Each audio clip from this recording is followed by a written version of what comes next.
부자가 되는 대세 정보를 전해드리는 코너입니다. 부자가 되는 각종 정보를 각 분야 전문가들에게 들어보는 시간, 부자 대세입니다.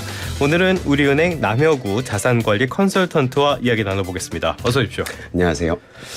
오늘은 중고거래 플랫폼 이야기를 좀 해보려고 하는데, 제가 최근에 중고거래 사기를 당했어요. 네, 정확하게는 사기를 당한 건 아니고 사기꾼이 그 사기하면서 거래 장소를 저희 집으로 해놨더라고요. 그래서 언제가 부자하면 사적 제재를 하려고 벼르고 있는데 그러다 보니까 중고거래 사이트에 이번에 들어가 보게 됐거든요. 거기 보니까 부동산 거래하는 게 굉장히 많이 올라와 있더라고요. 이런 것들이 계속 증가세입니까?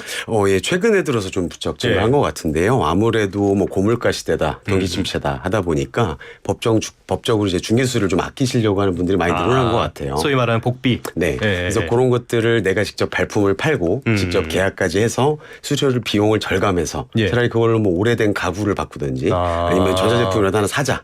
이런 게 더 합리적인 소비가 아닐까라고 생각하시는 분들이 많아지는 것 같습니다. 그러면 실제로 수수료를 안 내니까 그만큼을 했을 때 그 수수료분만큼은 아낄 수 있다. 이런 계산이 되는 거구나. 그런데 이게 한두 푼짜리가 아니잖아요. 부동산이라는 게. 본인이 가진 재산의 대부분인 경우가 상당히 많고 일생일대 최대 쇼핑을 하는 건데 이거 직거래하는 건 위험하지 않습니까? 예, 맞습니다. 아무래도 허위 매물에 노출될 리스크나 아니면 금전사기 위험 리스크가 있죠. 그래서 오늘 잠깐 최소한 저희가 직거래할 때 이런 것들은 좀 체크해보자라는 몇 가지 사항을 좀 말씀드려볼까 하는데요. 일단은 매물 정보에 올라와 있는 그 매물 정보가 사실인지 여부를 꼭 검증해 보셔야겠죠. 그러니까 그 중고 사이트에 올라와 있는 그 자체를 검증을 해야 된다. 실제 물건지를 뭐 방문하셔서 뭐 균열이나 누수 같은 뭐 하자 여부를 좀 살펴보셔야 되고요. 또 향후에 하자가 발생하면 화도 나고 난감하잖아요. 그래서 계약서를 작성하실 때는 반드시 하자 담보 책임을 특약사항에 꼭 기재하셨으면 좋겠습니다. 그런 것도 이제 나중에 문제가 생기면은 이쪽에서 배상을 한다 이런 식으로. 알겠습니다. 이런 것들 상당히 중요할 것 같은데, 문제는 항상 사기 같은 경우에는 이런 게 문제가 생겨요. 상대방이 작정하고 속이려고 하면은 막을 방법이 별로 없다는 건데 이거 어떻게 예방해야 됩니까? 사실 뭐 실제 상대방의 소유자인지 확인도 하셔야 되겠지만 그 운전면허증이나 뭐 주민등록증 같은 경우 진위 여부 확인하실 수 있거든요.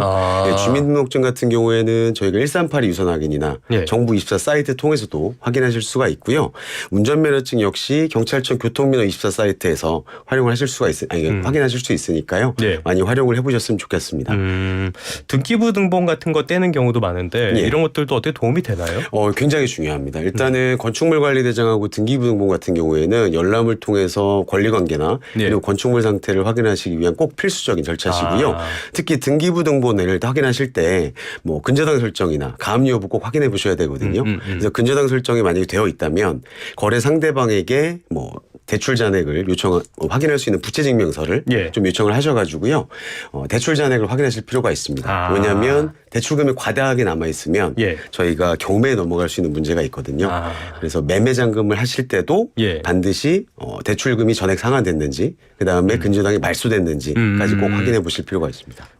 말씀드렸던 등기부 등본, 이거는 인터넷을 통해서 누구나 열람할 수 있고 누구나 떼볼 수 있으니까 이런 부분들은 꼭 확인하시는 게 좋겠습니다. 말씀하신 것처럼 근저당권의 말소 여부, 이 부분은 반드시 좀 확인해야 된다.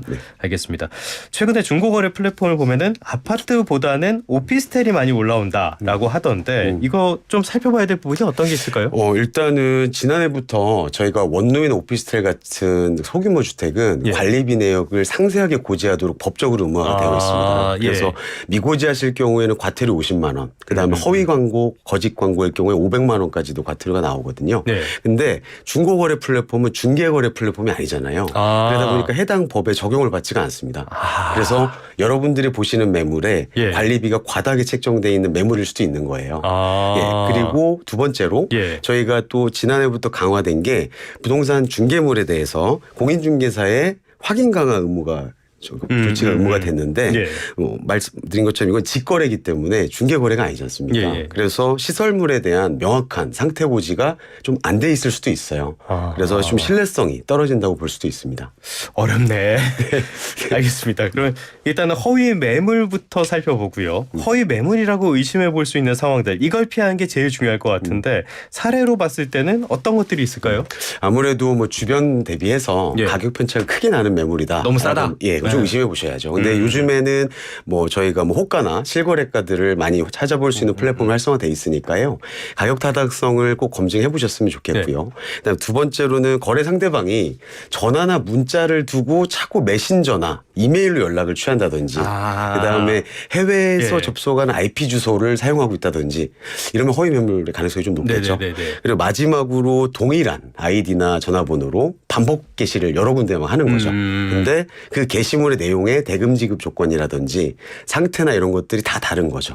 이럴 경우에는 좀 허위 매물로 의심해 볼 수 있을 것 같습니다. 사기 수법은 어디나 비슷비슷할 것 같은. 앞서서 가격 타당성을 말씀을 해주셨는데 빌라라든지 이런 부분은 가격 타당성을 일반인들이 어떻게 검증하기가 쉽지가 않잖아요. 예, 맞습니다. 이런 경우는 어떻게 해야 됩니까? 그래도 저희가 공시지가로 어느 정도 좀 추정을 해볼 수가 있거든요. 이제 저 같은 경우에는 공시지가의 뭐 2배 아니면 2.5배 이 정도로 해서 주변 거래 사례와 비교를 좀 해봐가지고요. 만약에 허위 매물이 거의 공시지가 수준의 매물로 나와 있다. 근데 뭐 물건의 상태나 이런 것들의 특이사항이나 뭐 애로사항이 없다라고 한다면 사실상 좀 허위 매물일 수도 있다라고 생각을 해볼 수 있을 것 같아요. 알겠습니다. 이게 굉장히 조심할 부분들이 많은 것 같은데 이렇게 따지고 보면은 직거래하는 게 아니라 그냥 공인중개사 통하는 게 나은 거 아닌가요? 그게 가장 마음이 편한 것 같습니다. 그러면 만약에 정말 그래도 이렇게 해야겠다. 직거래를 반드시 해야겠다. 나는 그렇게 안 하면 못 살겠다. 이런 분들을 위해서 조언해 주실 부분이라면 어떤 게 있을까요? 사실 뭐 저는 가급적이면 공인중개사분에게 계약서 작성을 의뢰하시는 게 맞다고 생각을 하는데요. 그럼에도 불구하고 꼭 해야겠다고 한다면 뭐 당연히 표준계약서를 활용하셔야 되는 거고요. 거래 상대방과 구두로 합의하신 사항이 있다면 특약사항에 꼭 반드시 기재를 하셨으면 좋겠습니다. 알겠습니다. 공인중개사들에게 부탁을 해가지고 거래를 하고요. 그 수수료를 좀 잘 협상을 하셔가지고 하시는 게 조금 더 안전한 방법이 아닐까 싶습니다. 아무래도 이게 워낙 금액이 크다 보니까 이런 직거래보다는 안전한 방법이 낫지 않을까 싶어요. 지금까지 우리은행 남여구 자산관리 컨설턴트와 함께 중고거래 플랫폼을 통한 부동산 직거래 주의할 점 자세히 알아봤습니다. 오늘 말씀 고맙습니다. 감사합니다.